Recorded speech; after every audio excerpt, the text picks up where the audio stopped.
Pada malam pertama dinas, perawat itu tiba-tiba mendapat sebuah tamparan keras. Ketika ia bangun dan melihat ke sekeliling, tidak ada siapapun di dekatnya. Ia pergi ke depan cermin dan melihat bekas tamparan tangan di wajahnya, membuatnya yakin bahwa itu bukan mimpi.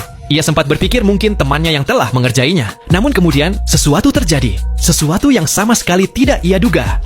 Kisah ini berasal dari sebuah rumah sakit yang ada di Meksiko. Pada hari pertamanya, Sofia harus menjalani shift malam di ruang ICU sendirian. Kepala perawat memberinya kunci dan mengatakan kepadanya, jika pada malam hari ia melihat perawat lain, jangan berbicara dengannya. Begitu Sofia pergi, salah satu perawat berkata bahwa mereka seharusnya mengatakan yang sebenarnya, tetapi kepala perawat langsung melarang. Ketika Sofia sampai di ICU dan melihat koridor kosong, tubuhnya langsung merinding. Ia menguatkan diri dan mulai bekerja. Awalnya semuanya berjalan baik, tetapi saat ia hendak mengganti perban seorang pasien, ia mendengar suara seseorang bernyanyi dari arah koridor. Dengan ketakutan ia keluar, tetapi koridor itu benar-benar kosong. Ia mencoba menenangkan diri, berpikir mungkin ia salah dengar. Ia kembali bekerja, tetapi karena pikirannya terganggu, ia tidak sengaja menumpahkan cairan obat ke pakaiannya. Sofia pun harus pergi ke ruang loker. Namun saat tiba di sana, ia melihat lokernya sudah terbuka. Saat ia masih mencoba memahami apa yang terjadi, suara langkah seperti sepatu hak tinggi mulai bergema di koridor, dan sebuah bayangan tampak di balik kaca. Dengan ketakutan Sofia memanggilnya, namun tidak ada jawaban. Ia memberanikan diri keluar, tetapi koridor itu tetap kosong. Saat ia hendak berganti pakaian, suara langkah itu terdengar lagi. Dari balik loker, ia melihat sosok itu mengenakan topi perawat, dan cara berjalannya seperti terseret.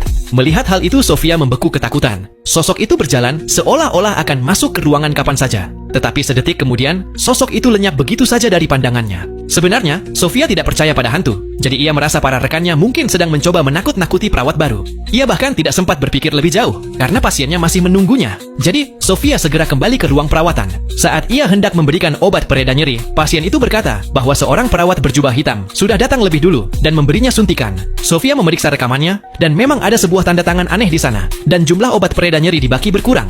Kini ia mulai kesal. Ia segera pergi ke nurse station untuk mengomeli rekan-rekannya. Namun rekannya mengatakan bahwa kunci ICU hanya ada pada Sofia, jadi mereka tidak mungkin masuk. Terlebihnya lagi, perawat itu menjelaskan bahwa jubah hitam adalah pakaian yang digunakan perawat pada 100 tahun lalu dan sudah lama sekali tidak dipakai lagi. Dengan serius ia memperingatkan Sofia bahwa hal-hal aneh memang sering terjadi di ICU dan jangan pernah tertidur saat shift malam. Sofia mulai ketakutan. Untuk pertama kalinya ia menyesali pekerjaannya. Dengan hati yang berat, ia berjalan kembali ke ICU. Saat itu lampu-lampu koridor berkedip cepat. Suara langkah kaki dan nyanyian itu terdengar lagi, dan sebuah bayangan hitam perlahan muncul dari sudut. Sofia lalu mengumpulkan sisa keberaniannya, dan dengan perlahan berjalan mendekatinya. Ia benar-benar ingin tahu, seperti apa sebenarnya wujud hantu tersebut. Nah, jika kalian penasaran dengan alur selanjutnya, kalian bisa saksikan film ini dengan judul Turno Nocturno 2024.